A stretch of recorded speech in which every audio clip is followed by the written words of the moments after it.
హనుమాన్ జయంతి సందర్భంగా బెంగళూరులోని జేపీ నగర్లో సారక్కిలో గల శ్రీ ప్రసన్నాంజనేయ స్వామి దేవాలయంలోని శ్రీ ఆంజనేయ స్వామి ఉత్సవాలను తిలకించండి.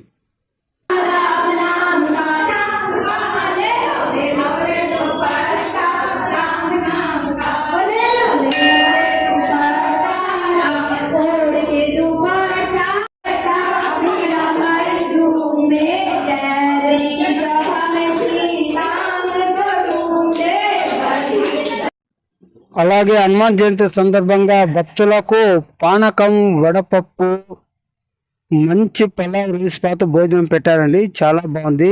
వేలాది మంది భక్తులు తరలి వచ్చి ఆనందంగా ఈ వేడుకలో పాల్గొన్నారు. మీ ఆర్చి మండలం చూద్దాం యూట్యూబ్ ఛానల్ చూస్తూనే ఉండండి. మా సరికొత్త ఛానల్ లైక్ చేయండి, సబ్స్క్రైబ్ చేయండి ఫ్రెండ్స్. జై శ్రీరామ్.